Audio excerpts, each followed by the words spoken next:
man, I did not clean my glasses. All right.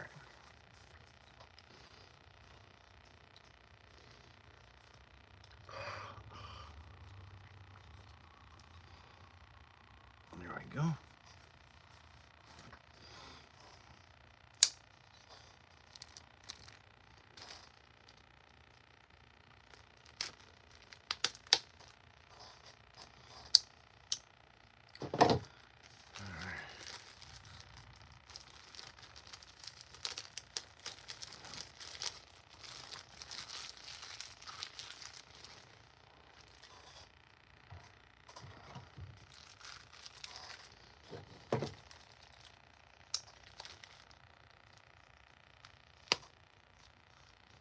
See if I can do this without stabbing myself. There we go.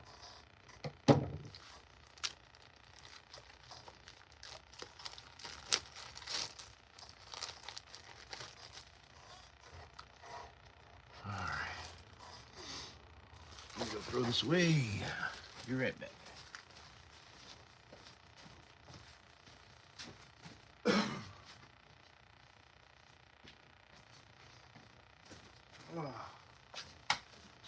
Hey, what's up, people? All right. These. Burn off the tips on these. Welcome, everybody. Just getting ready here. Got a Yawara to do later, so I'm gonna go ahead and melt the tips off on these. And then we have like all the vampire steaks this morning to cord wrap. All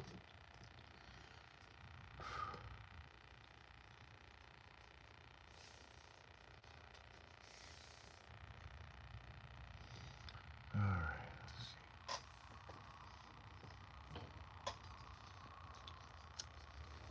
What's up, everybody? Oh, I have so many vampire steaks to cord up this morning. So I had this whole plan. I was going to make a bunch of wasters this weekend, but then somebody came into my shop and bought like half of my natural wood vampire steaks. So I've got a bunch of them that I've got to cord wrap this morning. Trying to decide what I'm going to cord wrap all of it with, because I didn't really think that through yesterday. Probably this one. This is a new design. It's got a little cross burned into it. Gonna put I got this natural jute cord that I think I'm going to use. It's a little thinner than I was expecting, but it gotta work. Hey everyone, welcome. Doing the finishing work this morning. Feel free to drop those questions in the chat. I've got a bunch of vampire steaks that I've got to wrap up this morning. Make an axe out of wood? Like, explain. Like, what kind of axe are we talking about there, Lily?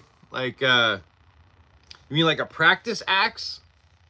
Like a sparring axe? Is that what you're saying? Or you mean like a functional axe? Because if you're saying functional axe, probably no. No, the axe, wood would not work well as an axe. But if you're talking about like a practice axe, like a practice Viking axe or something like that, then yeah, I could probably do that.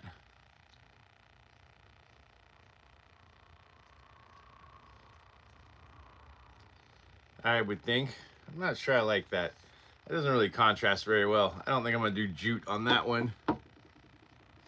Or at least not the natural jute. I think black will work better on that. Hey, thanks, Titan. I appreciate that. Practice axe? Yeah, I can do a practice axe. If you're interested in a custom order, Lily, my recommendation would be go to the website, warriorwoodandprops.com. At the top of my website, there's a button that says contact me for custom orders. Just click that button and fill out the form. It'll send me an email to let me kind of know what you're wanting. And I'll give you an estimate, and we can go from there. But yeah, like I could do a practice axe. However, just to let you know, thanks, Lily. I appreciate the subscription. Just to let you know, I'm only taking custom orders until June 10th, because I have to close my shop for a little while on June 20th, because I'm going to be out of the state for about a month. So if you need it before like July 24th, I would say go ahead and do that now. But if it's something you won't need until later, then my shop will reopen on about July 24th. So if you can wait until then, that's fine. But if you need it before then, yeah, just go to my website and fill out that custom order form. At the top of the page, there's a little button that says contact me for custom orders, or contact me / custom orders, I think. And yeah, fill that out and it'll send me an email and we'll get that knocked out for you. No worries. Morning, everybody. I got a bunch of natural wood steaks. I got a cord wrap this morning.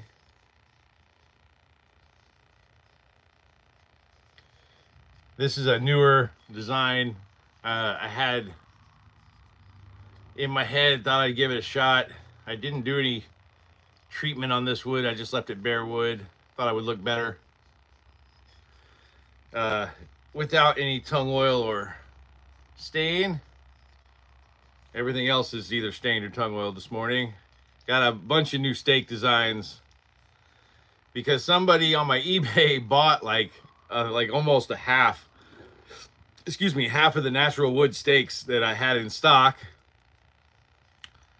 And spooky season will be here before you know it, so I'm trying to hey Titan, yeah, absolutely, I can tell you. So this is Warrior Wooden Props. I run a shop where I make cosplay props. I also make practice weapons for HEMA, Boo-Hurt, SCA, Kendo, Kenjutsu. I make practice weapons for Kobudo and also for Aikido. I also make a lot of weird shit. I make vampire stakes, battle bats, which are just customized baseball bats. And so I go live twice a week. Once on Saturday. I usually do the bulk of my work on Saturdays because I have like 3 jobs. So when I finish all my work on Saturday, I go live and I do Saturday staining, where I stain and tung oil everything. Those are usually pretty short. And then I go live on Sunday mornings at 7:30 a.m. While I'm in here doing my finishing work, I cord wrap all the steaks and cord up my Yawara and anything that has finishing work that needs to get done. I do it and I go live because this is a little bit monotonous, as you can imagine, just sitting here cord wrapping in silence, or even with music. It's not great. So I started doing this about, I don't know, maybe not quite 2 months ago. I started going live on my Sundays. But yeah, I make all kinds of weird shit. Like, it's kind of what I do. Weird shit is my jam. I have 2 shops. My main website's warriorwoodenprops.com. I also have an eBay shop, which will be becoming an eBay store probably within the next week. Most of my inventory, or all of my inventory, is on eBay. My main website has a limited inventory right now because I'm having some issues with Spotify and their support is not great. But you can order from either one. So probably by July, my main website will mostly be for battle bats, big ticket items, and custom orders, and everything else will be on eBay. But thanks for the question there, Titan. I appreciate it. Almost done with this one. Hey, no worries, Lily. Yeah, I mean, there's no rush. Like I said, I don't pressure people if there's no rush at all. And plus, like I said, the shop will be closed from like June 20th until July 24th. So you got all the time in the world. No rush at all.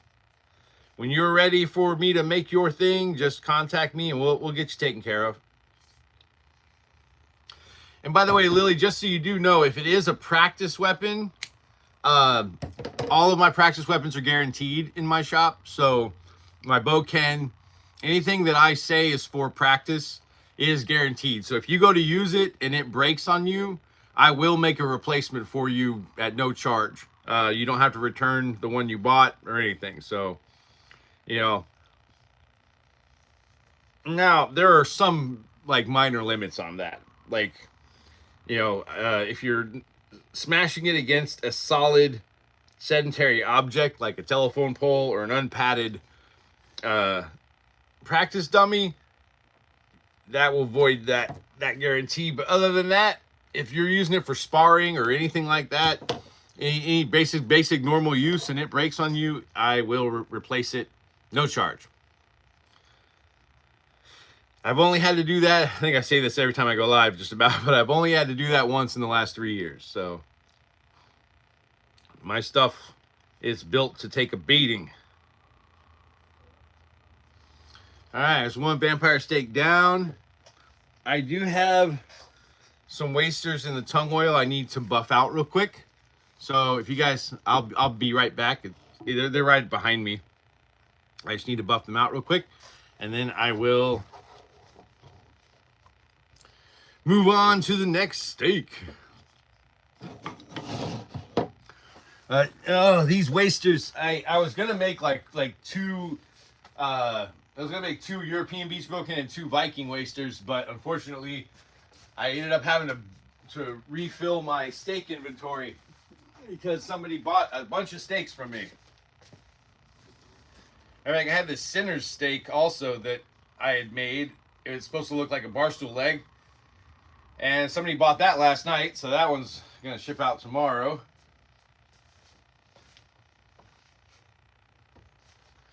These are my Aikido boken. They're European beech.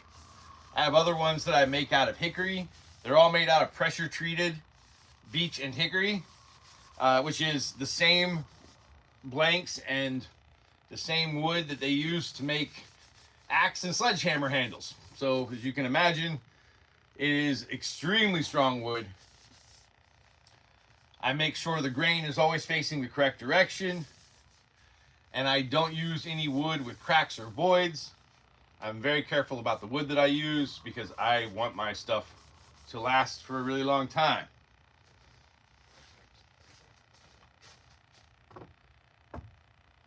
And this is one of my Viking sword wasters. I usually sell these to people who are doing Buhurt or armored combat. Sometimes HEMA people will buy these. The main reason you use a waster is if you're in competition, a lot of times there are approved competition weapons, and those competition weapons are not cheap. So a lot of times if they want to do some impact training in full armor, they would rather use a waster instead of their competition weapons, because if you break this or you mess this up, it's not that big of a deal. And I field tested all of my stuff with Buhurt and armored combat guys. I've gone to multiple training camps, had them try to break them, and so far the only way they've managed to break these is by smacking them as hard as they can against a palm tree. That's what it finally took to break them. In sparring, they could not break them. They tried. My wasters and my boken can take a beating. But the Viking waster, though, that's made out of red oak, because most people don't want to spend a whole lot of money on their on wasters. So I try to just stick with red oak to keep the cost down. And this is a Uara. We're going to cord this up later. It needed a second coat of tongue oil, so I'm going to let that sit for just a little bit and continue curing that last coat of tongue oil. We'll probably cord that up last once I'm done with these.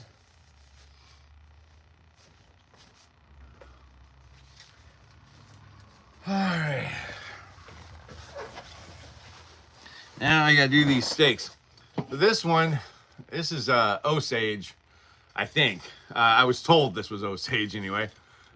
It's got crosses burned into the stabbing tip. And we're gonna cord this up. I'm trying to figure out or decide what I want to cord it up with. I've got red, black, green, natural jute, and white cotton. I don't know. What do you guys think? I'm thinking either black, red, or white. What do you guys think? Black, red, or white for this? It's got kind of an orange color to the wood. What do you guys think? Here, like red. I don't know if I like red. Or black. It's fairly dark. I don't know if black would contrast well or not. Or the white. Maybe the white.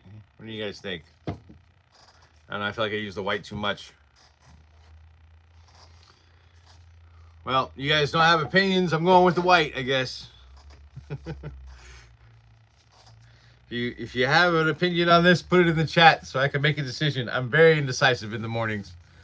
I am the only crazy person who works 3 jobs and gets up at 6 a.m. every morning. I really looking forward to going to Texas for a month at the end of June, because I'll actually have some time there where I won't have to wake up at 6 a.m. Not that I don't enjoy it. I love doing this.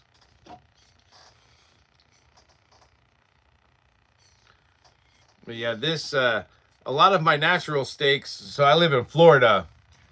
As you can imagine, here in Florida, we have a lot of hurricanes. And I really like playing with axes and chainsaws. And so after each hurricane, I go out into my neighborhood and check on my neighbors. And a lot of times they have trees down, or we have trees blocking the roads in and out of the community.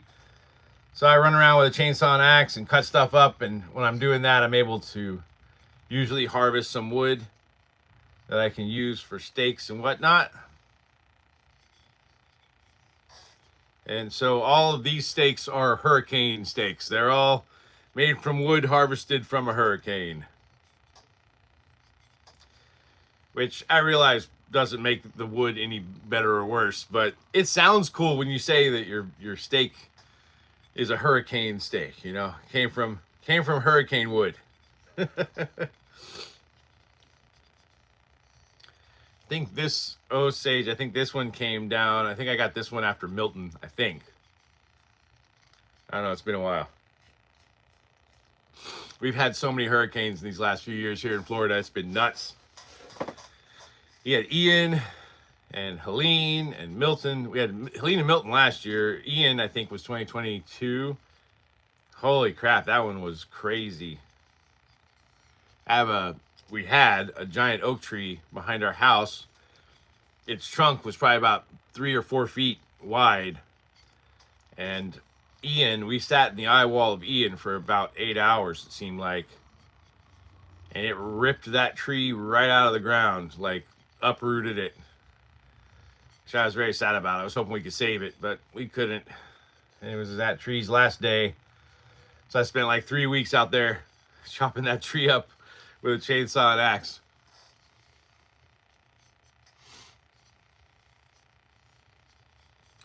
Welcome to Saturday, or not Saturday standing. This is Sunday finishing work. Good God, I'm still waking up. But if you got any questions, feel free to drop them in the chat. Help me be a little less bored this morning while I work on my weird shit.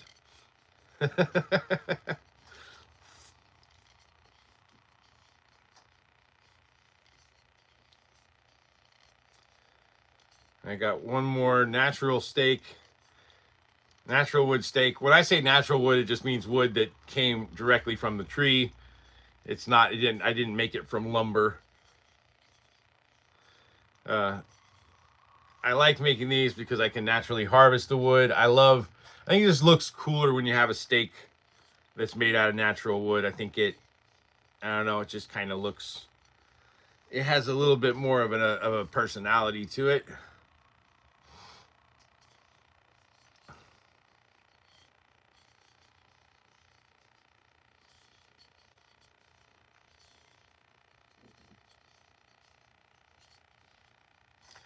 This next one, I'm not sure.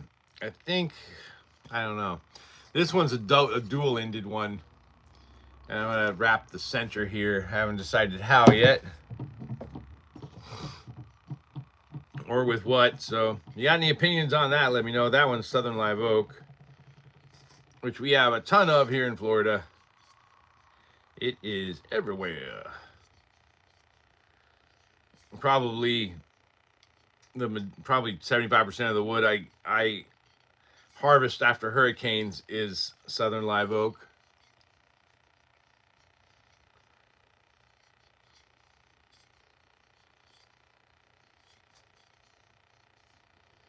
Just a few more, and I think this one will be good to go. Yeah.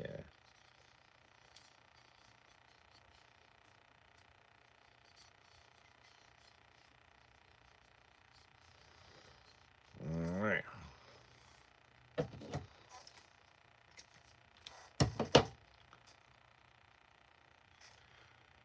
All right. That's 2 steaks down.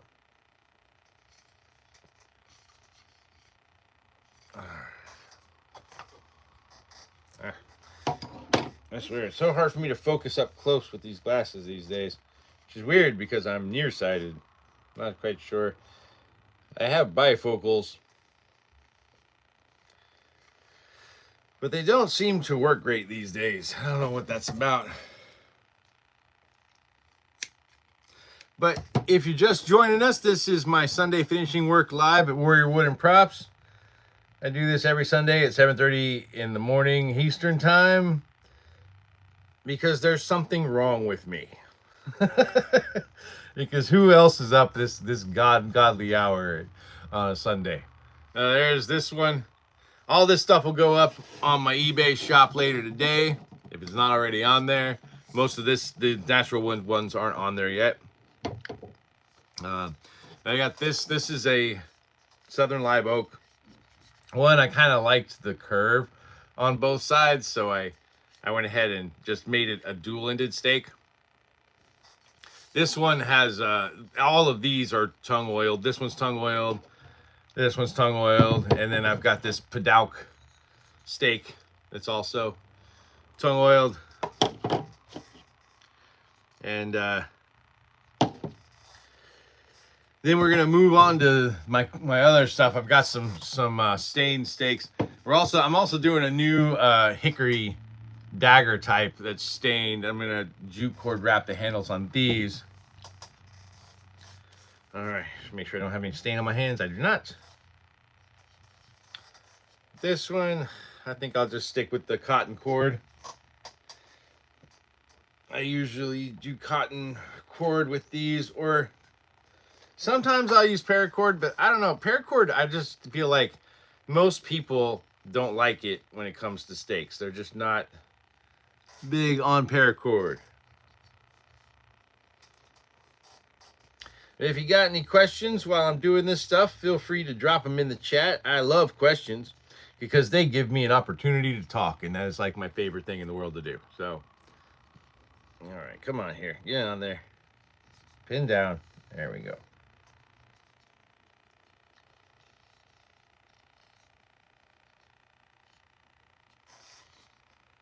Hey, Empty Cat, welcome back. Good to see you. Welcome to the live. Always a pleasure to have you.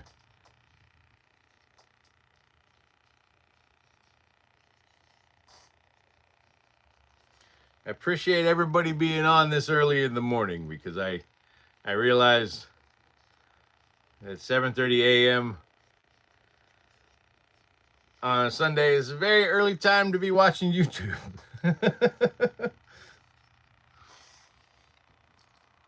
Good morning, Empty Cat. Thank you for the likes. Much appreciated.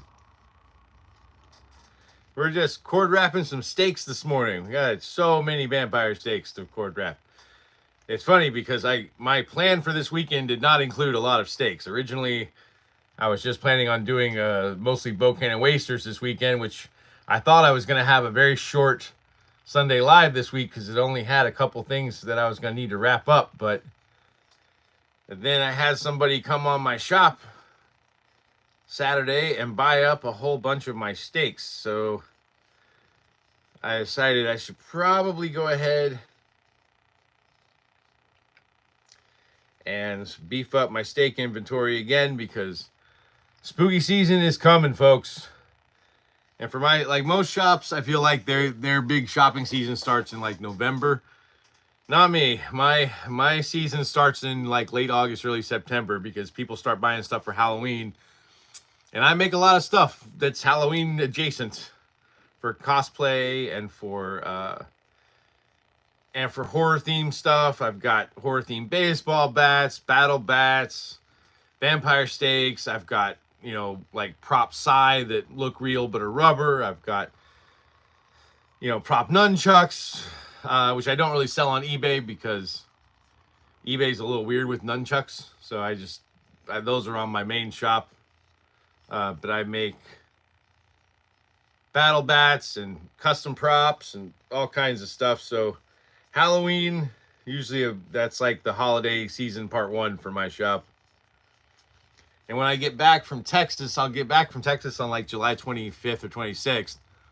When I get back from Texas, I've got Tampa Comic-Con the weekend after that. So I'm going to Tampa Comic-Con. I do panels on, I write books on mythology. So I give panels on mythology stuff for the most part while I'm there. But I also have another panel on bad movies that I do. I don't know which panels I'm doing this year though. So I'm not sure. I haven't received like the approved list of what I'm doing this year. I just know that I'll be there. Hey, what's up, Mayor of Chrisville? Is it a butt plug? Hey, Mayor, yeah, I'm glad to know 7:30 is not early for you. And I know it's not a butt plug, Russ, but I appreciate the I appreciate the question. No, please don't put these in any orifices, okay? Don't make me have to put that disclaimer on my steaks, Ross. Come on, man. I already have to tell people not to stake each other with these. I don't want to have to tell them, please don't put this in your booty hole. All right, let's please not do that.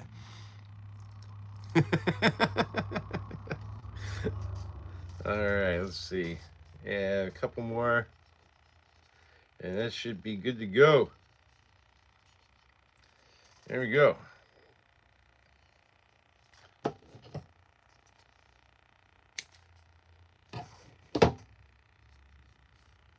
And now this is a dual-ended vampire steak. As I was saying earlier, I had somebody come on my eBay shop this weekend and buy up a whole bunch of my steaks, so I had to switch my plans this weekend and make a lot more steaks, because this is not the time of the year for me to let my steak inventory get slim, because as soon as Halloween hits, that inventory is going to go away. There you go. We got a dual-ended natural wood vampire steak with a tung oil finish and a cotton wrap handle. Another interesting fact, which I'll talk about here later, is I found out that there are a few people who are buying my steaks, distressing them, and then turning around and trying to sell them as antiques. They are not antiques. I'm not going to out the vendors that are doing it, but please be aware that there are people out there. If you see any of my steaks being sold anywhere but on my shop from Warrior Wood and Props, and they're claiming they're antiques, they are not antiques. Mostly this style. I sell a lot of this style of steak. These are the dagger style of steak. And I've learned that several vendors are buying these, distressing them, and then trying to sell them as antiques. They are not antiques. My shop's only been around for like 3 years, and I'm the only person who makes these, by the way. So, you know, just saying. Or at least the only person who makes them by hand. You're a curious guy. You know what, man? You do you, Ross. AV7AJF, welcome. JF, I think you've been here before, haven't you? Good to see you guys. Thanks for coming. This, I had a padauk cut off. So I'm going to make a little padauk kind of mini steak. This one, fun fact about padauk is it changes color over time, which is kind of fun. It starts out as this orange color, and over time it turns like a deeper, darker, more reddish, purplish orange. So it's kind of cool when you buy stuff out of padauk. Over the years, you get to watch it kind of change colors and go from being orange to to darker orange. What do you guys think? What good color that goes with orange? I've got natural jute cord. I got black jute cord. I got red jute cord. I've got green jute cord. And I have this white cotton cord. What do you guys think? What color would go best with orange? I feel like I'm doing the worst episode of Dora the Explorer as ever, right? Like, what would go best with orange? No, but yeah, sorry. Black and orange is your fave. All right, black. You know what? Halloween colors, right? Perfect. I love it. Black and orange it is. Thank you, Mary. Appreciate that. How are things in Chrisville these days? There, Mary. Things are going well in Chrisville? Hey, Diana, how you doing? Welcome back. Thanks for joining us. I tell you, it always surprises me. I do my Saturday staining live on like early Saturday afternoons. I never have anybody show up to that one, but if I do a live at 7:30 a.m. on a Sunday, I got all my people, and I love it. Thank you guys so much for coming and hanging out with me on Sundays. I really do appreciate it. All right. But yeah, I think you're right. I think black and orange, those are the Halloween colors. I think that's a good choice. Let's go with that.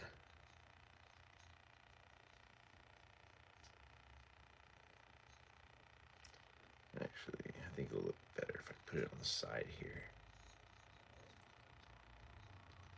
There we go.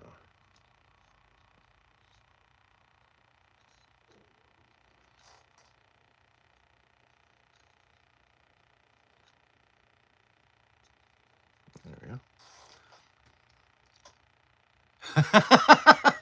Chrisville is chaotic as normal. Good to know. Good to know. I want to visit Chrisville one of these days. Yeah, I know. Yes, it's a little naughty, Diana, but that's all right. I feel like my lives tend to be unintentionally naughty most of the time anyway, so oh well. Here it is about 8 o'clock in the morning here right now. Here in Florida, it is 8 a.m. A little after 8 a.m.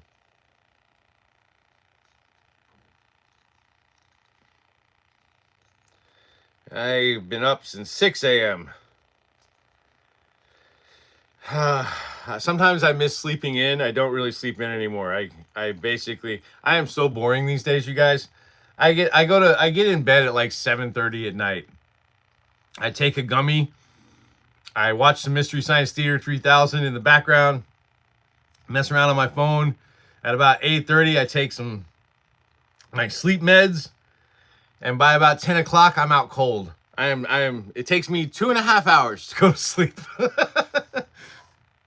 Good morning, Diana. Thank you. Oh God, yeah, it's muggy already, Chrisville. It is so muggy. So it was so funny. On my way here, I'm driving. Everything was fine.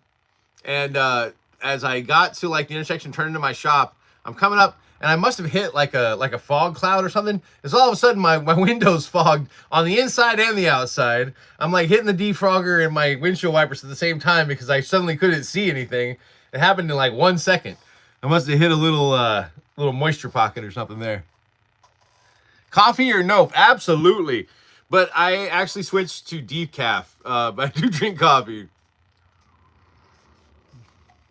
But I switched to decaf because I take some meds for my ADD that kind of mess with my blood pressure sometimes. So my doc gave me some blood pressure meds, but said I needed to stay away from the caffeine. So I know it's like a snake with no venom, but you know, what are you gonna do? I find as I get older, the things I'm allowed to have when it comes to my health that list is getting shorter and shorter. But yep, I do love coffee though, so that's why I still drink decaf, because I like the taste of coffee in the mornings. And I think it has almost like a placebo effect, because I realize it's decaf, but it still kind of makes me feel more alert somehow. Not quite sure. But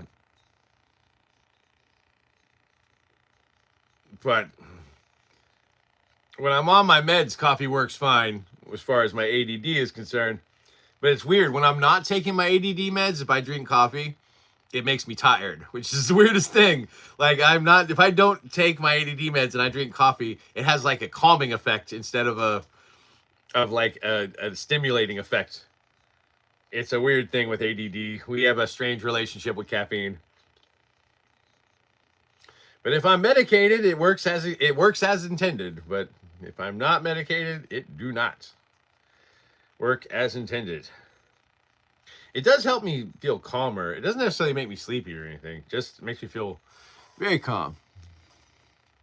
Yeah. ADD meds. They are. I actually tried to get off my meds for a little while. I took about a month break recently. Man, that was rough. Because they were a little concerned about my blood pressure. But I got my blood pressure normalized and everything now. So now I can go, and now I'm back to taking my meds, which is wonderful. Because I will tell you, man, my life is so much easier when I am medicated for my ADD. Because, especially considering I have 3 jobs. Between being a marketing copywriter during the day, working on books for Penguin Random House, and running this shop, I do not have time for executive dysfunction. Which is really one of my probably biggest ADD symptoms that are problematic. Ooh, I hope I didn't cut that too short. No, I didn't. All right, that's fine. All right, so there's our Padauc steak. I don't know. The only reason I made this is because I realized I had never made a steak out of Padauc and kind of wanted to see how it did. And this one, the other reason I made a steak out of it is it's got a little crack across the grain, which isn't really a problem. It's not all the way across. It's not, it's fairly superficial. But, I don't want to make like a Yawara or something that's going to take impacts out of a piece of wood that has a crack in it. So I figured, all right, vampire steak it is. Thank you. Appreciate that, Mayor. I think I sanded this one up to about 800 grit. Padauc sands up nicely. All right, so that's it for my tongue oil steaks. Let me stick these in the inventory room real quick. I'll be right back. And then we've got a bunch of other stained steaks that I got to do. I always try to do the tongue oiled one and the stained one separately, because if you get stain on your hands and you start using your hands to do stuff that doesn't have stain on it, you can mess it up. The colored jute, so I used to get it from Joann's. Joann's was like I'm like the weird, like I used to scare the crap out of people in Joann's. Like I walk in there with tattoos and a mohawk, and I live in Venice, Florida, which is mostly old people. So like I used to just absolutely terrify the old ladies at Joann's. I don't know why. I don't consider myself that intimidating, but to them I was. However, Joann's, as most of you guys know, if you're a crafting person, went out of business. So now, for the most part, I get it off of Amazon, unfortunately. But it seems harder and harder to find craft supplies these days. I'll be right back. Let me put these in the inventory room, and we'll get started on some other stuff.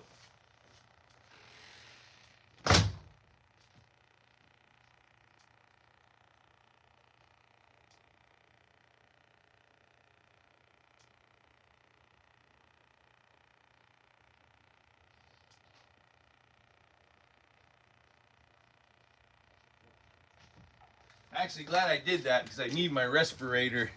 I've got a custom bat order I got to work on. I'll be right back. Give me 1 second. I'm gonna put this in here. Yeah, I had an order for a custom battle bat come in. The guy wants a two-toned bat where like the bottom half is gray and the top half is black, like a gloss black.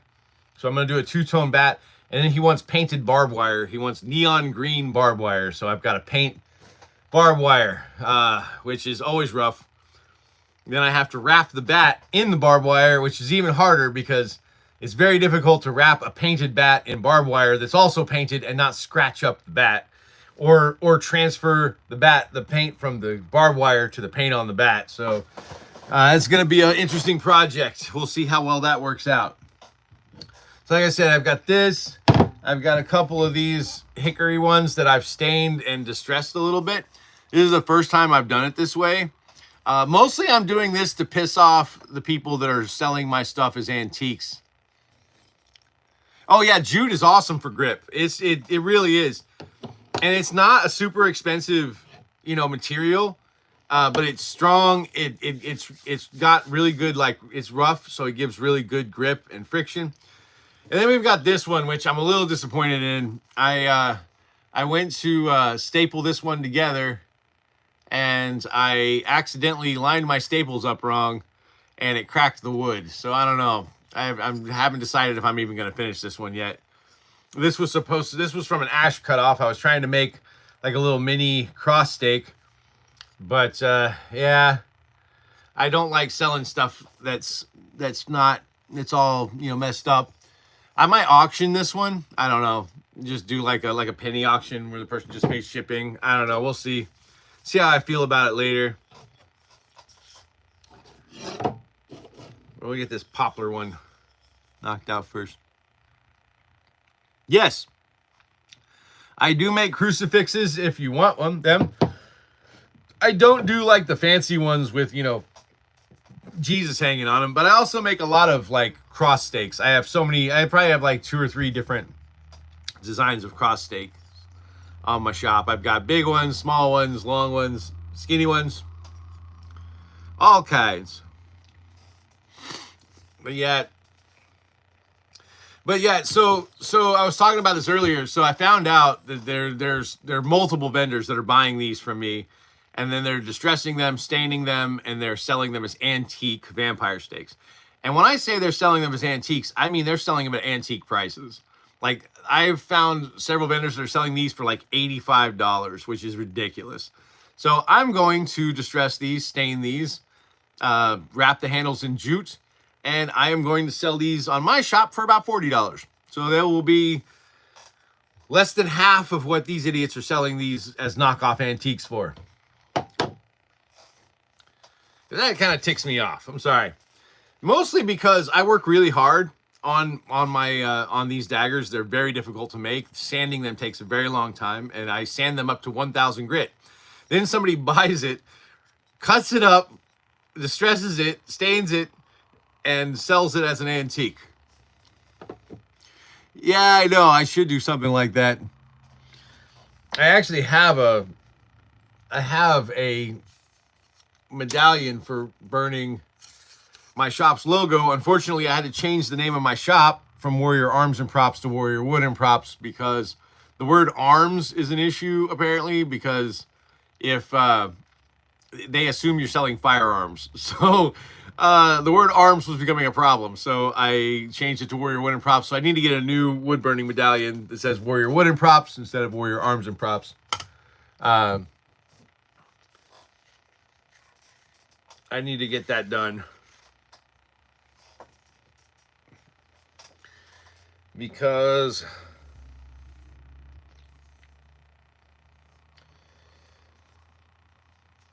it does get confusing. If you search for Warrior Arms and Props, I'm pretty sure my shop still comes up. But yeah, I should probably get a new medallion or maybe a small one that I can burn like a logo in, like a WWP or something, like into the bottom of the handle. I don't know. I don't like doing that mostly because I feel like if you're, especially with cosplay props and stuff like that, because if there is like a brand logo on it, it does kind of take away from the illusion of it being, an authentic stake. Yeah, I don't know. I mean, you could still remove it, mosaic pens, but that see, the problem with that, if I did something that involved, I'd have to raise my prices because mosaic pins aren't cheap and they're not free, so I'd have to find a way to do it. But probably just burning it in would be enough, I would think.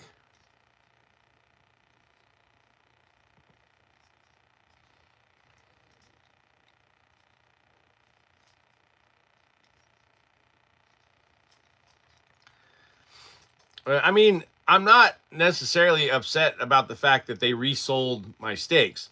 That's the thing. Like, I have a lot of customers that resell my stuff. You know, there's like a curio shop in New York that buys some of my stuff and they sell it. They resell it in their shop. Totally fine with that, as long as you're selling it for what it is. I'm not upset that people buy my products and resell them in their stores. That doesn't bother me in the slightest. What bothers me is when people buy my stuff and then lie about it. They buy my stuff, modify it, and then claim it's an antique. Like, you know, that's not honest. That's way dishonest, in my opinion. And then charge $85 for a freaking 12-inch Hickory dagger that all you really did was make worse by scratching it up and sanding it. So, but I'm cool with it. I'm cool with the reselling. I'm just not cool with people using it and basically using it for fraud. Basically, that ticks me off. Like, if it's a replica, just say it's a replica. You don't need to say it's an antique. It's not an antique. Don't say it's an antique. If it's a replica like this, I can say it's an antique replica. Nothing wrong with that. That's perfectly honest if you say it's a replica. I sell replicas. Like, some of my cross steaks are replicas of steaks that are in 19th century vampire hunter kits. But I don't say they're antiques. I just say they're replicas, because that's what they are. But just did some more research on it, because I kind of opened a rabbit hole when I noticed that my steaks were being resold on eBay and other places. I started looking at the vampire hunter kits. There are so many antique 19th century vampire hunter kits on eBay. I would say probably 1 in 20 of them is real. Most of them are not. They're not 19th century vampire hunter kits. They're not. Or even, I've even seen some that say they're 18th century vampire hunter kits. I'm like, no, that does not add up. So, and you know, they're charging like $5,000 for what they did was they went to Goodwill and antique shops and bought a bunch of little things that assembled it all together and claimed it was an antique vampire hunter kit. An antique an antique steak? Well, I can make antique steaks. These are the most antiques looking steaks I have made. Yeah, I've come to realize that when it comes to steaks, I used to spend a lot of time on my steaks, like with sanding them and getting them perfect, and you know, tongue oiling them up and making them all shiny and pretty. And I came to realize that, yeah, most people, when they're buying a vampire hunter steak, they don't really want it to be shiny and pretty. They want it to look rough and used. And so trying to work on doing that more when I make these steaks so that they don't look so nice and shiny and new.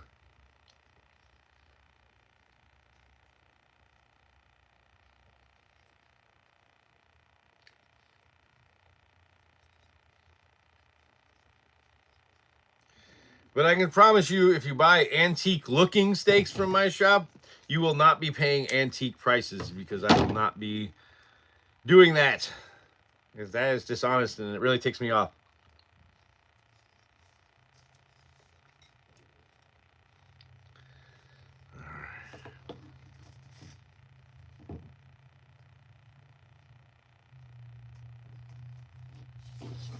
Okay, I actually really like that. That looks good. I wasn't sure how this natural jute, someone had mentioned natural jute cord, and I hadn't used it in a while. Someone mentioned it on last Sunday, and I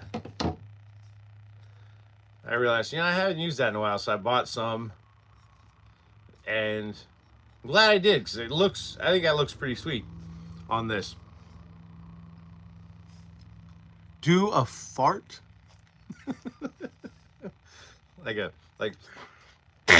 like that, or I'm not a dancing monkey. All right, there we go. All right, there we are. Actually, I think that looks pretty nice. I like that.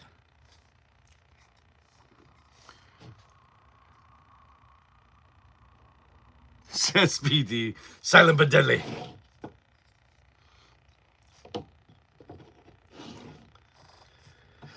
And this is the other one. Unfortunately, and this happens sometimes when I'm making these.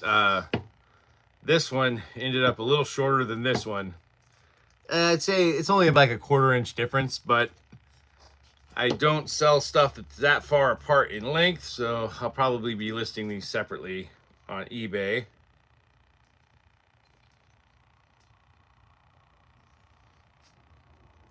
See if I can do this without stabbing myself in the face, right? Don't want to stab ourselves in the face. That's the first rule, Nathan. The first rule of the shop is do not stab yourself in the face. You're 50 and still do fart jokes? Totally fine. I'm 47 and I still enjoy a good fart joke, so we're all good.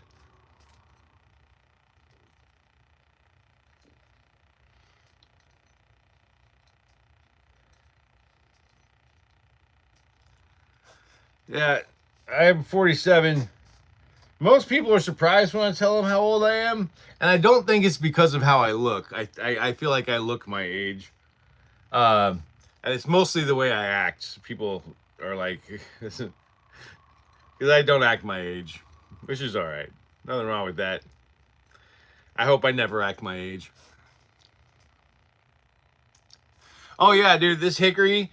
And the great thing about my Hickory stuff is I actually use a repurposed Hickory. I found this vendor, and what they do is they buy old pallets or used pallets, and then they disassemble them and sell it as lumber.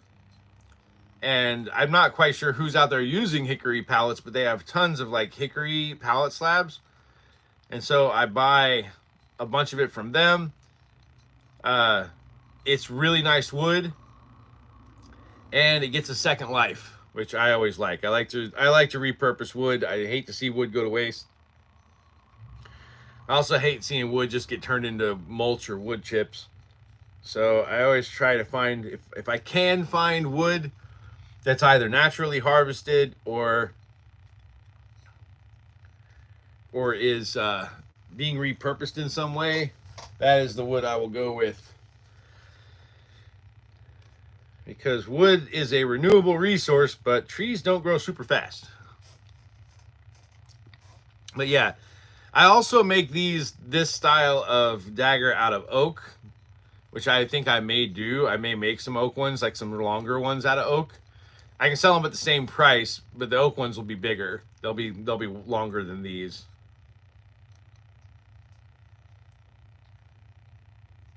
So these are about, I think the short one, this one's I think 11.5 inches, or 11.75 inches, and this one's like 12 inches.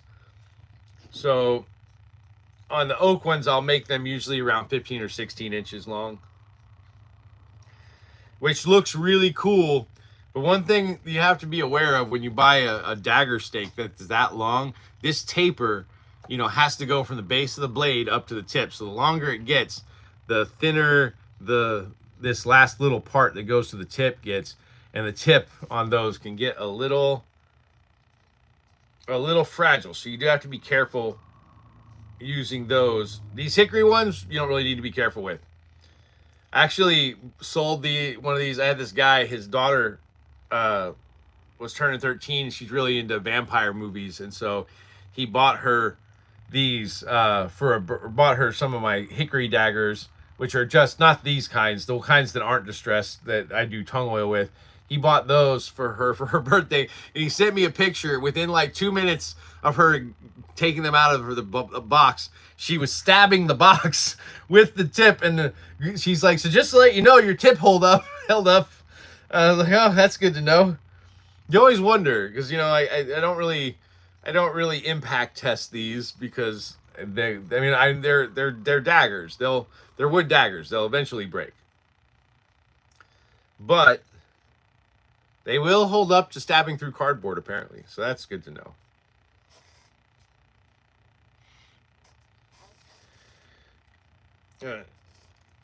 Hey everybody, if you're just joining us, by the way, thank you for the likes, everyone. And if you're just joining us, this is Warrior Wood and Props. I am doing my finishing work live for this week. If you have any questions about the shop or what I'm doing, feel free to drop those in the chat.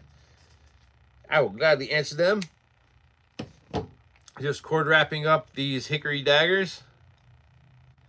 And these will go up on the shop later today on eBay.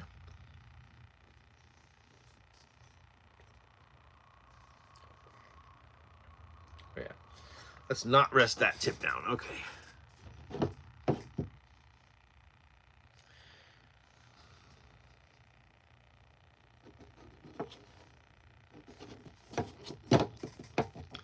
There we go. Oh yeah, dude, I love this wrap technique. It is, that's why I use it. And I know that my cord wraps are nothing unique about them. They're they're pretty simple, but it is 100% the easiest way that I have found to cord wrap a handle and have it look nice. And it's not hard. You don't have to do any, there's no braiding involved. There's nothing difficult. It's a friction fit, so it holds really well. Yeah. And it's literally all I do is I just take a line to here, I wrap it around, and then I wrap it around that string until I get to the bottom, and I tie both ends together, and it holds. And if it comes off or if it gets damaged, that's really easy to replace. That's why I do it this way, because it's a functional wrap, it works, and it is easy to replace. Let's see how these look together. There's a part of me that wonders, what do you guys think? Should I sell these as a set? I don't know. I feel like these would look cool as a set. I don't know. But if I sold them as a set, I'd have to sell them for like 60 probably, instead of just 40 each. What do you guys think? Should I sell them as a set and charge more, or should I sell them separately? I don't know. I am a horrible businessman, by the way. Like, I love making weird shit, and I'm really good at it. I really enjoy it. It's like my favorite thing in the world, but I am horrible at making money at it. Let's see. You usually have a loop at the bottom and pull the slack up under. Yeah, that's the thing. There's always, there are other like methods similar to this where, you can do the loop and pull it through and all that stuff. I just find this is the easiest way. I've watched tutorials and tried several different kinds of cord wraps. And it's funny, I actually learned this cord wrap from a Japanese sensei. When I was doing Kobudo, I had some sai that came with this really fancy like cord wrap. And unfortunately it came loose after like a couple of months, because it was just glued on, because a lot of those fancy cord wraps are.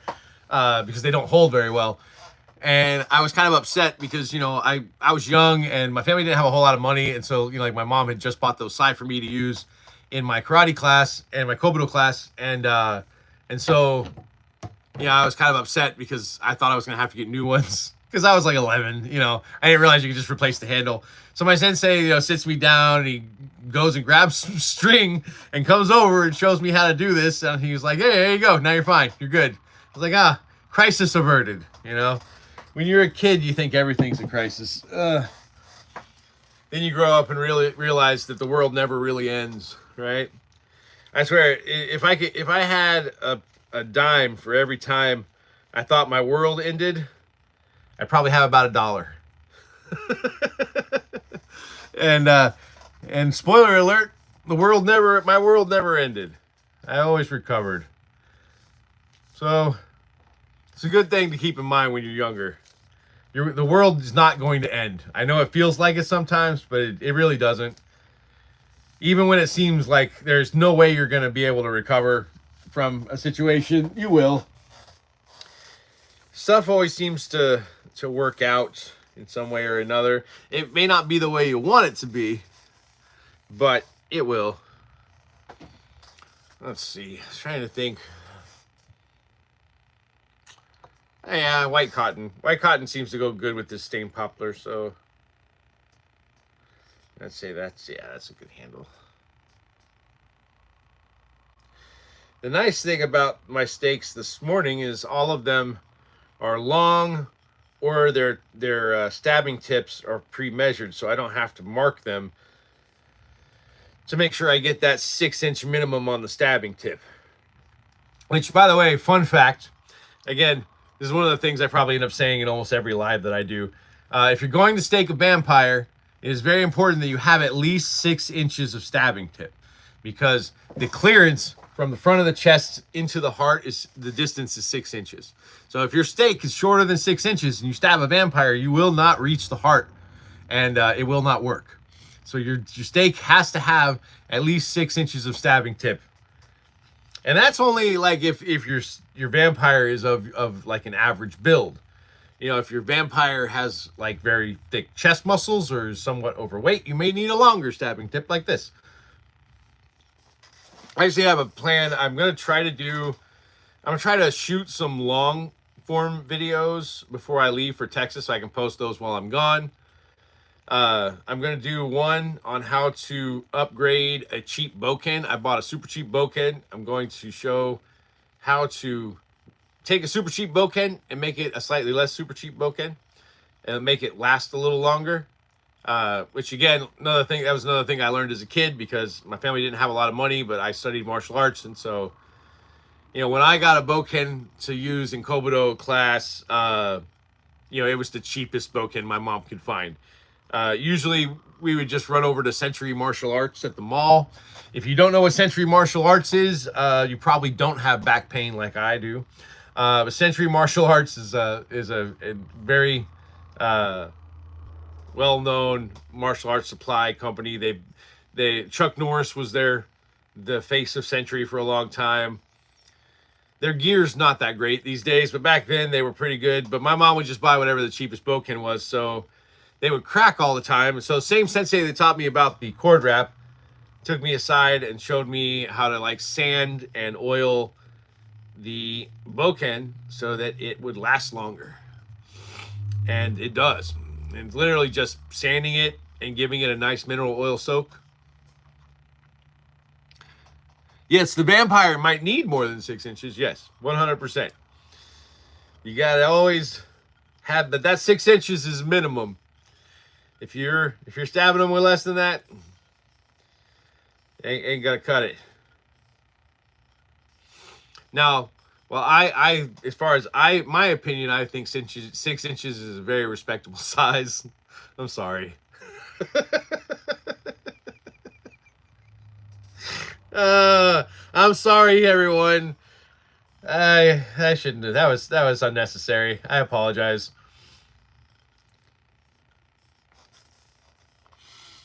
Oh yeah, Andre the Vampire. Yeah. If Andre the Giant was a vampire, he would probably need closer to like 8 to 12 inches of stabbing tip to get to his heart. Although I don't know why, but I feel like if Andre the Giant, because he was such like a gentle dude, I feel like if Andre the Giant was a vampire, he would be like the nicest vampire ever.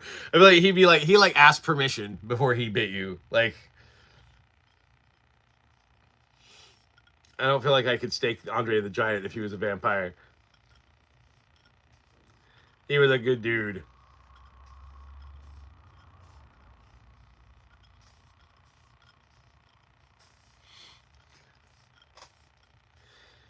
No, dude, honestly, I feel like that was a missed opportunity there, Mayor. Like, I feel like that someone should have made a vampire movie with Andre the Giant in it. I think that definitely was something that should have happened.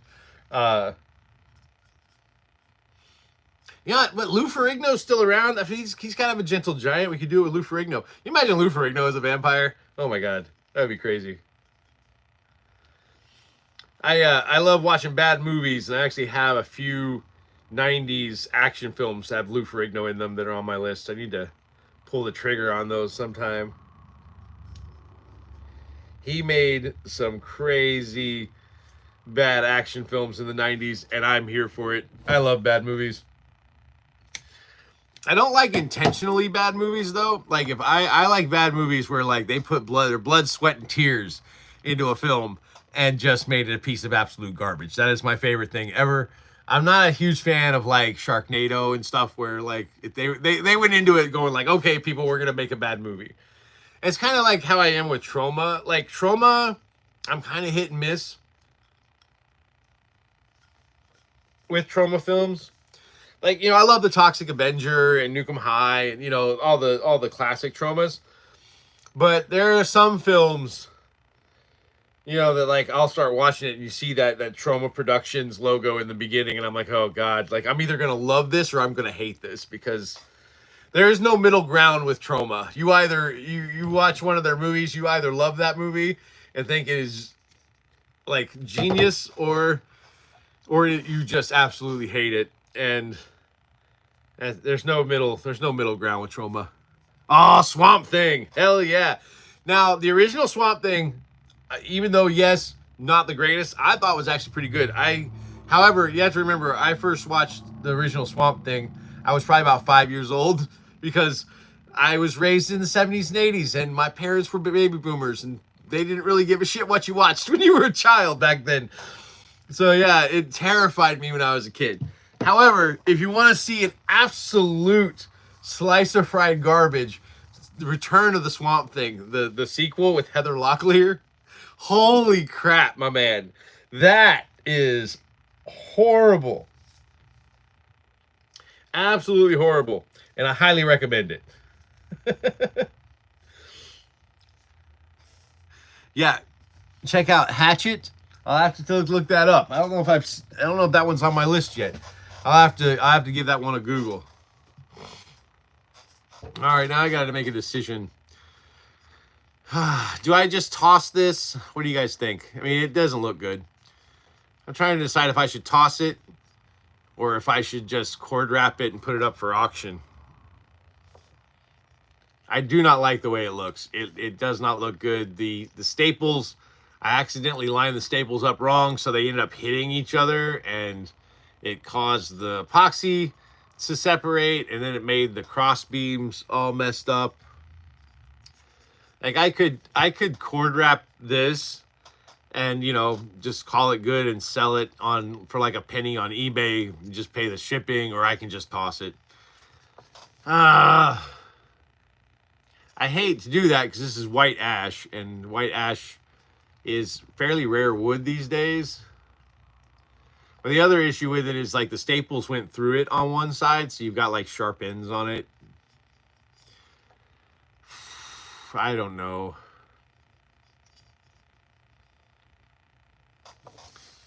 Like, all right, we'll wrap it and then decide. Good idea. Let's give it a wrap and see what we think.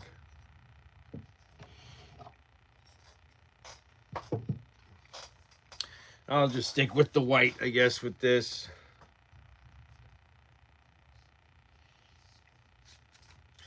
Yeah, I hate wasting wood, so anytime I have a cutoff, I try to figure out what to do with it, and I kind of thought a little spike would be nice, or a little cross stake would be nice, but I don't know. I don't think it quite lived up to my expectations. I hate selling stuff that has flaws in it, unless the flaws were intentional. This time, they definitely were not.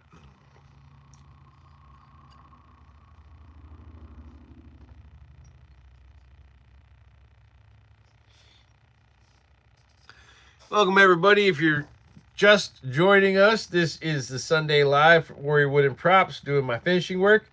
If you have any questions about what I am doing, or any questions about the shop, feel free to drop those in the chat. I will gladly answer them. And if you like what I'm doing, feel free to like and subscribe. I am not a YouTuber. This is mostly just for me to be less bored and promote my shop a little bit. So, lower your expectations, okay? Just keep them low. Low expectations are going to help you really well when it comes to me, because I am probably the laziest content creator you'll ever meet.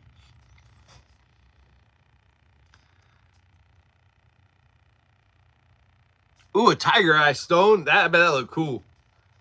I'd love to see that. Tiger eyes look awesome. I used to have a necklace that was like that. It had it was like, I was a heavy metal kid in the 90s, and so I had like a battle axe necklace, And the center of the battle axe, it had a little tiger's eye in the middle. I think it was pewter.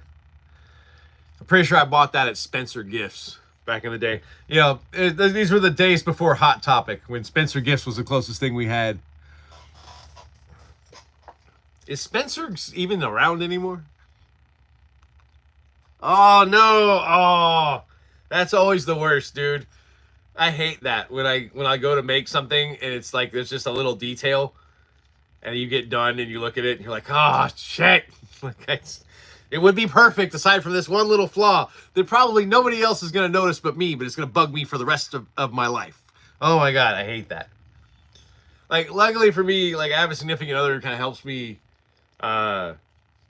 you know, temper that, because I have a tendency to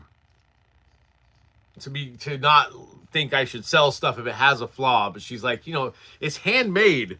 People are expecting it to have minor flaws. I always want my stuff to be perfect, because it's handmade and I want people to be happy with what they buy from me. I don't want them to get it and be disappointed or feel that they paid too much. I often feel, though, that most of the time I get the opposite reaction. Most of the time people buy my stuff, they get it, and they're actually surprised that the quality is way better than what they were expecting, because I sell my stuff so that I can pay for my shop and have like enough to continue buying, like, wood and materials. And I don't really make a lot of money, or really any money, doing this. This is just something I really love doing. One of these days, I hope I can do this full time. But for right now, that my main goal is just so that the shop pays for itself, so that I can keep doing this, because it helps keep me sane. And I spend a lot of time at a desk in front of a computer, and that gets a little mind numbing after a while. So doing this kind of helps keep my brain from turning to mush. And I don't drink anymore, so I don't really have I find that not drinking means I have a lot more free time on my hands. Yeah, you know what though, dude? I don't know about you, but like I get that, where like, I have a lot of projects that, I do them. They usually I get close to what I was looking for, what I wanted them to look like. I very rarely get, exactly what I was expecting, because I think my expectations are kind of high as for my own work. However, I will say that is the best feeling ever, man. When I have a project that I have like a vision in my head of what I want it to look like, and then I finish it and it looks exactly like I thought it was going to look, and it works the way I thought it was going to work, dude, that is the best feeling ever, because it's so rare when you're a maker and you make stuff with your hands. It's just, especially with wood. Wood doesn't do, wood's gonna do what wood wants to do, and sometimes it does not cooperate. And same with plastic, foam, resin, stuff like that. And I've had a few times, like I did this unicorn bat probably about 2 or 3 years ago, probably 2 years ago. I did a unicorn bat for this content creator who has a character she does called Unicorn Kid, who's kind of like chaos incarnate. And I did a resin, like purple glittery unicorn horn that I embedded in the side of the bat.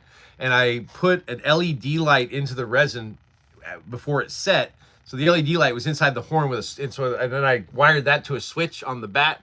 So when you flip the switch, the unicorn horn would light up. It was awesome. Unfortunately, she, after I made the bat for her, I never heard from her again, so I don't know what she did with it. But yeah, it was a cool bat. And it turned out exactly as I envisioned it. It looked awesome. I just did a bat for Nugs, the Final Girl, who is another creator. She does horror film review stuff. I did a spiked bat using like giant like iron nails.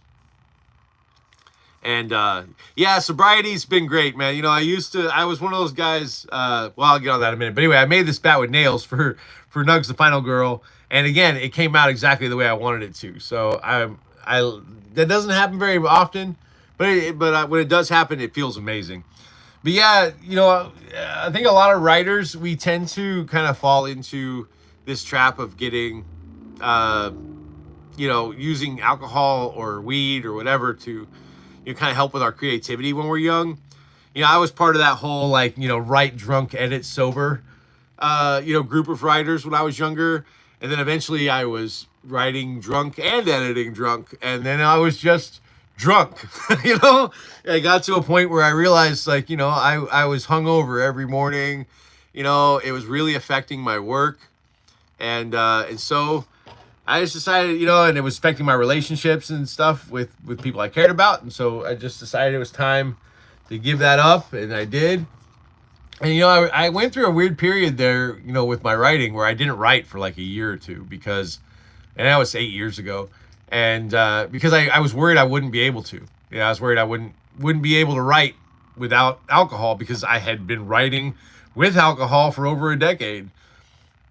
But yeah, it is how it goes, man. Like you're like, yeah, I'll just, it starts. It's kind of like you got the guy who starts with a drink after work, then it's a drink during work, then it's a drink before work, then it's a drink.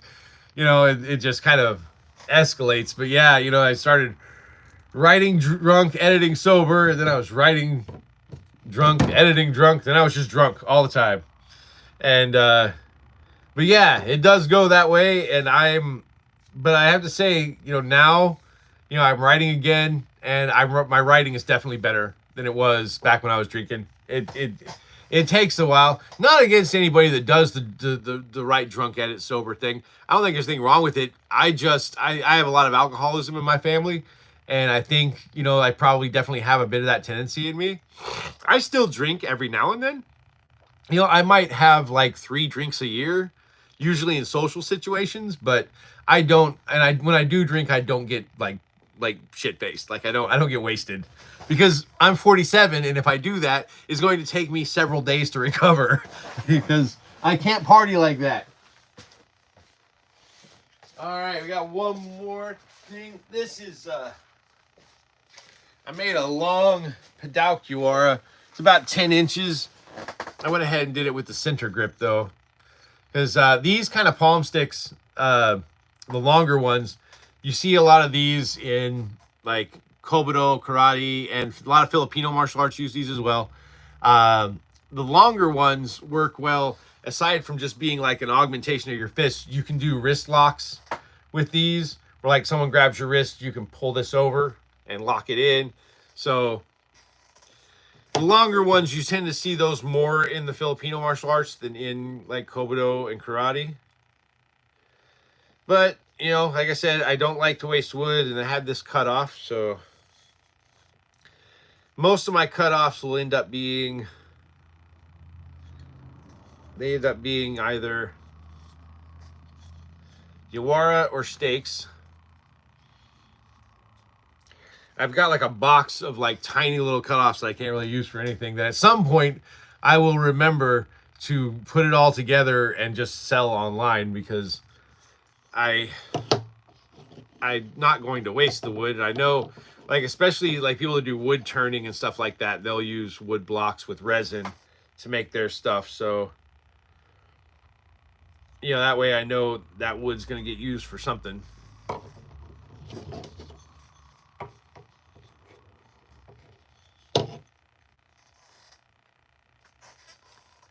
All right, there we go.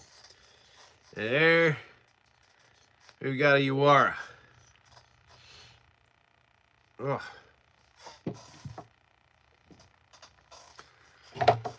Oh, well, that's about it for me. The only thing I got left that I could talk about is I've got a new bat order, which I'm gonna work on after this. I'm gonna start painting the handle part. The bottom half of the bat has to be gray, so I'll probably paint that part, let it sit. Then tomorrow when I come in, I work here for my day job. I have an office. In my inventory room is also my office, so I'll go over there. But I come over here and work a little here and there during the day, usually just little stuff like that. So I'll spray it down with some paint, let it sit and dry. I primed it yesterday, so it's all ready. Matter of fact, let me go check that real quick. Yeah.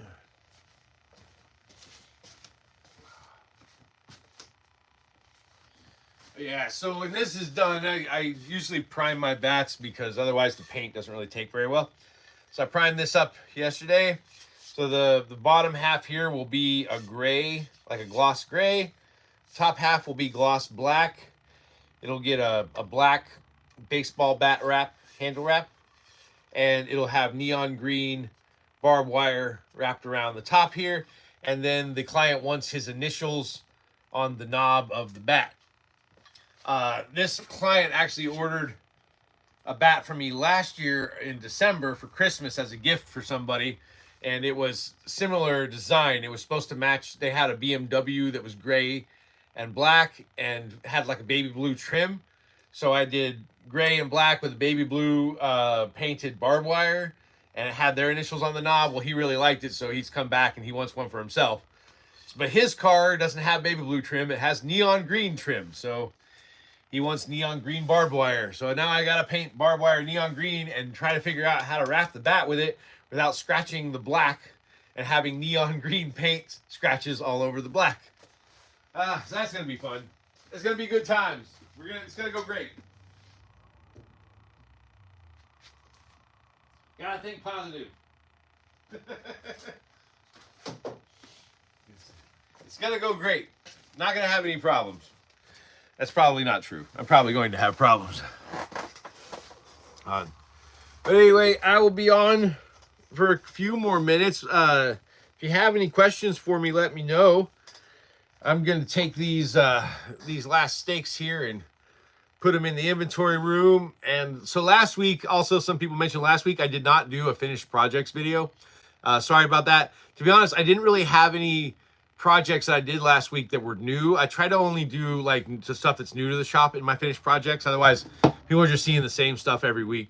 And last week, I just didn't really have anything that I had made that was new to the shop. So I didn't do a finished projects video. But this week, I definitely have a lot of new stuff. So I will do a finished projects video.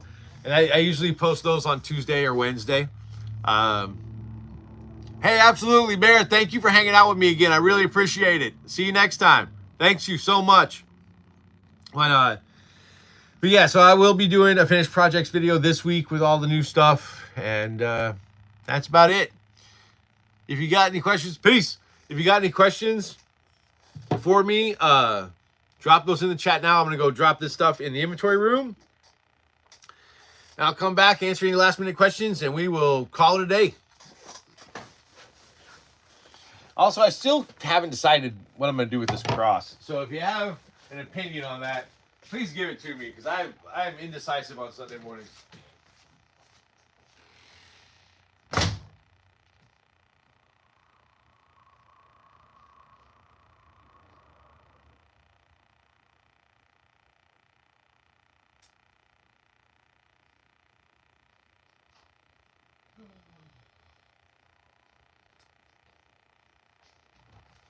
I'm just really not happy with this cross steak. I mean, it's cute. It's kind of small and short, but the damage on the areas where I've messed up the alignment on the staples. Gifted to my local church, Tony. Oh, yeah, like the church doesn't dislike me enough as it is. Like, what do I just tell them? It's like this is to stick in the ground. I don't know. You know what? I'll do? I'll go to my local church. I'll open the door and I'll just throw it in and be like, "This is a donation," and then I'll run. Otherwise, I might burst into flames. Sometimes that happens when I walk into churches. I'm sure it's not a big deal, but sometimes. It's trying to get a collection of these cutoffs. It's time for me to make some more fire starters. I use these and these cotton and jute cord cutoffs, and I use wax and sawdust to make fire starters, which those are available on warriorwoodandprops.com. I don't sell them on eBay. I'm not sure why. I probably should start. They're just paper cup fire starters, so you just basically light the lip of the cup, and it ignites, and it will burn for give you about 20 to 30 minutes of sustained flame. And it's eco-friendly because I use soy wax, so it doesn't really leave any residue. But I usually start making those around October because most of the time I sell those in the winter. Oh, all right, everybody. Well, if you guys don't have any more questions for me, I think I'm going to call it a day. I'm going to go home, eat something, watch a bad movie, and then this evening I'm going to play some Helldivers 2 because I'm obsessed with that game. And I gotta spread manage democracy for Super Earth.